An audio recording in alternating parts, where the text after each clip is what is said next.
काफ़ी सारे जने बहुत सारी मात्रा में ऐसे होंगे कि जो भगवान का भजन भी मतलब मंदिर भी जाएंगे और तामसिक भोजन का भी आहार करते हैं। बिल्कुल नहीं, बिल्कुल मतलब इसे कुछ मंगलवार को हनुमान जी के जाएंगे, मतलब इसे कुछ नहीं होने वाला। सबसे पहली बात है हमारे आहार शुद्धि, मन शुद्धि। देहाती भाषा में कहते हैं जैसा खाओ अन्न वैसा बने मन। देखो, अगर हम शास्त्र की आज्ञा का पालन नहीं करेंगे और मनमानी आचरण करेंगे तो नरक जाओगे। पहले आहार शुद्धि, मन शुद्धि। अगर जैसा खाओ अन्न वैसा बने मन। किसी भी प्राणी को दुख देना। हनुमान चालीसा का भी पाठ करते हैं। ये अपनी वासनाओं की, अपनी जिह्वा को थोड़ा रोको यार। शराब पीते हो, मांस खाते हो, अंडा खाते हो, इस तरह के व्यवहार करते हो और हनुमान जी और शंकर ये ऐसे प्रसन्न हो जाएंगे, ऐसे काम बन जाएगा? कुछ नहीं बन जाएगा। अवश्य में भोक्तव्यम कृतम कर्म शुभाशुभम। जो तुम कर्म करोगे तुम्हें भोगना पड़ेगा। चाहे मुर्गा हो, चाहे बकरा हो, सब जीव अपने प्राण बचाना चाहते हैं। सब जीव, तुम उनको काट कर खाओगे वो भोगना पड़ेगा। राम जी के रूप में भगवान ने यदि बाली के चरण में बाण मारा तो भगवान श्री कृष्ण के चरण में व्याध के रूप में उसने बाण मारा। देखो ना, लीला देखो। भगवान ने अंतिम अपनी लीला जो श्री कृष्ण लीला है वो यहाँ संपन्न की कि भगवान के चरण में व्याध जो है बाण मार रहा है। अब आप विचार करो, जब वो सरकार समर्थ होते हुए भी अपने लीला दर्शन कराते हैं। श्रवण कुमार के वध का संयोग बन गया दशरथ जी के हाथ से, शब्द वेदी बाण मार दिया। तो देखो उनका जो कर्म था वो तड़प तड़प के अपने पुत्र भगवान राम के वियोग में प्राण त्यागना पड़ा कि नहीं पड़ा? भगवान उसको मिटा सकते थे लेकिन भगवान नहीं मिटाते। अवश्य में वो भोक्तव्यम गीता जी में कहा है। इसलिए हमारी प्रार्थना है कि तमोगुणी भोजन का त्याग करो, सात्विक भोजन और संयम से रहोगे तो तुम में जो बल आएगा वो एक महान पवित्र बल होगा। आज बल नहीं दिखाई देता, चेहरे में कांति नहीं है, विचार में पवित्रता नहीं है। ऐसा नहीं, हम पशु नहीं हैं, हम मर्यादा से चलने के लिए है।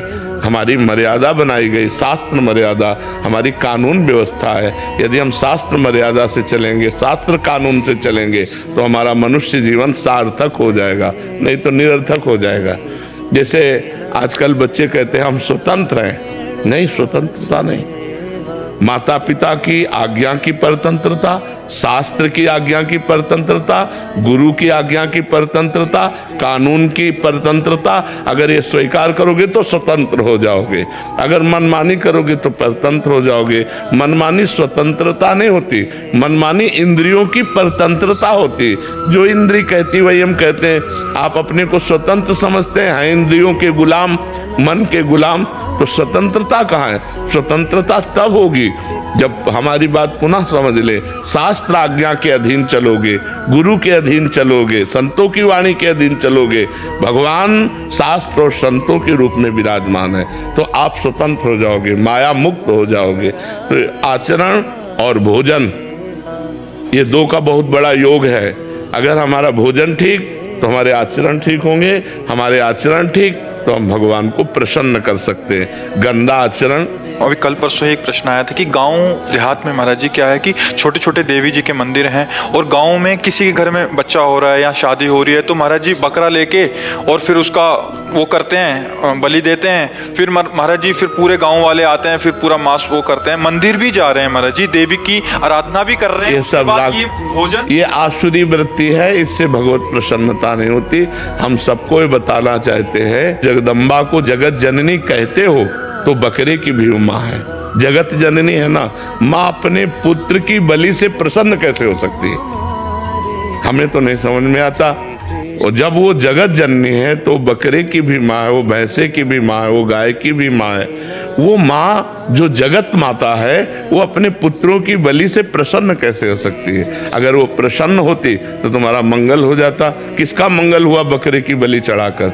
हमें बताओ। देवी अप्रसन्न हो जाएंगी अगर नहीं किया ऐसा, तो महाराज जी ये भी माने। अरे अगर वो अपने स्वरूप में आ जाए तो सबको चाट जाए उनको। वो तो महाकाली है, महाकाल स्वरूप भी है, तो वो दुष्टों का संहार करने के लिए रूप माता जी ने धारण किया।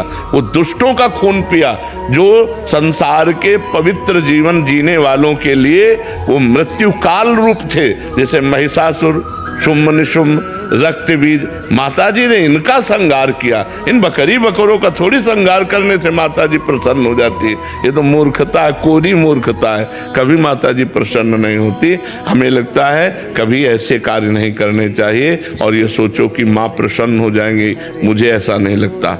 माँ ऐसे नहीं, कुपुत्रो जायते क्वचिदपि कुमाता न भवति। माता जी तो तब प्रसन्न होंगी जब सब पर दया करने लगो, सबको सुख पहुंचाओ, नाम जप करो, अच्छे आचरण करो, तो जगदम्बा प्रसन्न हो जाएगी। अगर फिर से उनको प्रसन्न करना है महाराज जी, और ये प्रथा चली है, और जैसे किसी के घर में पुत्र देखो शास्त्र में विधान है, नारियल की बलि, नींबू की बलि, इनकी बलि सात्विक बलि दे। आप कच्चा नारियल की बलि दे सकते हैं, तो ये भी बलि तो मानी जाती है। ये सब मनमानी आचरण है, इससे देवी प्रसन्न नहीं होती है। और देवी को रक्त चाहिए तो चराचर जीवों के हृदय में देवी विराज। देवी प्रपन्नार्थ हरे प्रसीद प्रसीद मातर जगतोखिलस्य प्रसीद विश्वेश्वरी पाहि विश्वम त्वमीश्वरी देवी चराचरस्य। त्वमीश्वरी देवी चराचर से, वो चर अचर की ईश्वरी है। उनको किसी के खून की जरूरत है, माँ को किसी की खून की जरूरत है। अरे माँ तो अपने खून को दूध बनाकर अपने बच्चों का पालन करती है। माँ शब्द कितना महान है, वो अपने शरीर के रक्त को दुग्ध में परिवर्तित करके अपने बेटे का पालन करती है। वो दूसरों का रक्त पान कैसे कर सकती है? ये दुष्टों के रक्त पान किए माता जी ने, जो समाज के लिए कलंक थे, जो समाज का द्रोह करके समाज को नष्ट करने में लगे थे। ऐसे राक्षसों को माता जी ने मारा है। शुम्भ निशुम्भ, रक्त बीज, महिषासुर। ऐसे नहीं है कि गलत सिद्धांत से न चले, नहीं तो नरक की प्राप्ति होगी। महाराज जी, आज जैसे आप कहते हैं कि भजन मार्ग, अभी तामसिक भोजन भी हो रहा है महाराज जी, फिर हम वही बात कर रहे हैं, और उसके साथ भक्ति भी। भक्ति का उद्देश्य है कि प्रभु का अगर हम पास जाएंगे या सोमवार को या मंगलवार को हम प्रभु के आगे हमारी कामनाओं की पूर्ति। महाराज जी, अगर उद्देश्य भगवत प्राप्ति हो, फिर तो महाराज जी उस उद्देश्य ही पता नहीं है। हाँ, लेकिन हम कह रहे हैं कि अगर हमें कामना की भी पूर्ति चाहिए तो हमको गलत आचरण छोड़ने पड़ेंगे, क्योंकि हम जो कामना की पूर्ति चाहते हैं उसमें पाप आचरण बाधा पहुंचाएंगे। पाप का फल दुख है, पाप का फल विपत्ति है, पाप का फल संकट है। यदि आप मुर्गा मुर्गी खाते हो तो पाप कर रहे हो, और वो पाप आपकी कामनाओं को पूर्ण नहीं होने देगा। चाहे हनुमान जी के पास जाओ, चाहे राम जी के पास जाओ, जहां भी जाओगे जीवों की हिंसा करते हो, जीवों को दुख देते हो, गंदा आचरण करते हो, गंदा भोजन पाते हो, तो भगवान प्रसन्न नहीं होने वाले। और आप किसी मंदिर न जाओ, घर में पवित्र आचरण करो, पवित्र भोजन पाओ और नाम जप करो, तुम्हारे घर में भगवान आ जाएंगे। कहो सो कहाँ जहाँ प्रभु नाही, हरि व्यापक सर्वत्र समाना, प्रेम ते प्रकट होए मैं जाना। तो प्रेम कहाँ से आ जाएगा जब अपराध करोगे? इसलिए सब जो कामना भी पूर्ति चाहते हैं तो उनको चाहिए कि गंदा भोजन और गंदे आचरणों का त्याग करें, तो उनकी कामना जल्दी पूर्ण हो जाएगी, निश्चित पूर्ण हो जाएगी। समझते हैं कि मतलब मुर्गा और मछली का हिंसा करने से ये जीव हिंसा के अंतर्गत नहीं आता। क्यों नहीं आता? तुम्हारी अंगुली काटे तुम्हें कैसा लगेगा? दर्द नहीं लगेगा? उन जीवों को देखो, एक चींटी के भी पीछे अंगुली लगा के देखो, ऐसे वो भाग रही अपने प्राण रक्षा के लिए। क्या उनमें जीव नहीं है? क्या मुर्गा अपना प्राण बचाना नहीं चाहता? क्या पशु पक्षी प्राण बचाना नहीं चाहते?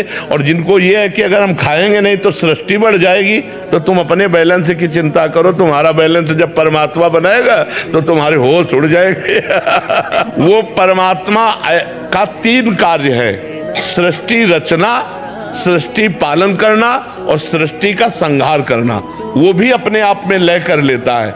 वो प्रलयंकारी परमात्मा है, वो काल का भी काल है, वो महाकाल है। वो जिस समय जैसा चाहता है वैसा अपना बैलेंस बनाता रहता है। सृष्टि का बैलेंस बनाना उसका कार्य है, हमारा कार्य नहीं है। हमारा कार्य है उसकी आज्ञा के अनुसार चलना। हम मनुष्य, हम राक्षस नहीं है।